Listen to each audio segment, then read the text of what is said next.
নমস্কার বন্ধুরা, good evening. কেমন আছো তোমরা সবাই? আজ শনিবার, ওর ছুটির দিন, অফিস ছুটির দিন, সেজন্য আমি বাবুকে নিয়ে ওর সাথে এসেছিলাম স্পন্দন পার্কে ঘুরতে। তো স্পন্দন পার্কে এখানে রাজহাঁস আছে অনেকগুলো, সেগুলোই দেখছিলাম। এই যে দুটো হাঁস আবার বাইরে বেরিয়ে গেছে, আমি জানি না বেরিয়ে গেছে না ওদেরকে বার করেছে। তো দেখো, তোমাদেরকে পার্কটা ঘুরিয়ে দেখায়। এই যে বাবু ভয় পেয়ে গেছে হাঁসগুলো দেখে, ওই জন্য ওর বাবার কোল থেকে নামতেই চাইছে না। তো ওর বাবার কোলে কোলে ঘুরবে। এখানে পার্কটা দেখো, খুব সুন্দর। এই পার্কটা কোট মোড়ে অবস্থিত, মানে কোট মোড় থেকে একটু এগিয়ে, কোট একদম যেটা প্রপার কোট, ঘড়ি মোড় আর কোটের মাঝখানে। তো এখানে বোটিংয়েরও ব্যবস্থা আছে, কিন্তু বর্ষাকালে জলটা প্রচণ্ড নোংরা হয়ে আছে, সেই জন্য আর আমরা গেলাম না। বোটিং করতাম, কিন্তু তাও বাচ্চা নিয়ে না ভয় লাগে বলো, সেই জন্য আর করলাম না। তো সিঁড়ি দিয়ে নেমে আমরা অনেকক্ষণ দেখছিলাম। দেখতেই ভালো লাগে, কি সুন্দর বলো প্রাকৃতিক পরিবেশটা, কত শান্ত, কত ভালো। এখানে আরও অনেক বাচ্চারা আছে, ওরা সামনের দিকে খেলা করছে। এখানে অনেকগুলো রাইডস আছে বাচ্চাদের জন্য। তো এগুলোই আমরা ঘুরে ঘুরে দেখছিলাম। মেটুও দেখছিল, তো মেটুকে ভাবছি একটা রাইডসে চাপাবো।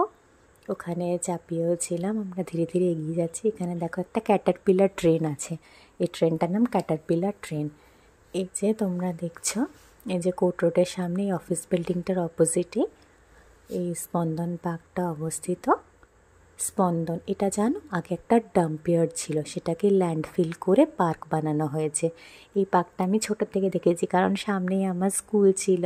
আমি এখানেই কোটমোড়ে মণিমালা স্কুল থেকে পড়াশোনা করেছি। তো এই যে ভাবছি বাবুকে এই গাড়িটাতে চাপাবো। তো এখানে ওনার দাদার সাথে কথা বলছিল কীরকম কী ফেয়ার আছে, ওটাতে লাগবে। এখানে দেখো ছোট ছোট বদ্রিকা পাখিগুলো আছে, আমি বুঝতে পারছি না ভালোভাবে দেখাতে পারছি কি না, নেটের মধ্যে, খাঁচার মধ্যে। আর এই যে বাচ্চারা খেলাধুলো করছে বিকেলবেলা, খুব সুন্দর এই জায়গাটা।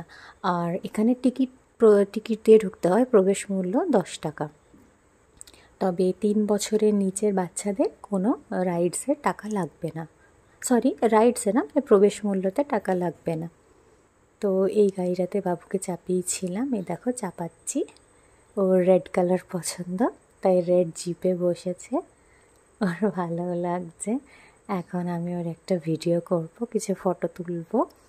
তো আশা করি দেখো তোমাদের সাথে শেয়ার করতে পেরে আমারও ভালো লাগছে। মুখটা দেখো, ও তো বিরক্ত হচ্ছে, বলছে ফটো কেন তুলছে, সরো, গাড়িটা চলছে না কেন।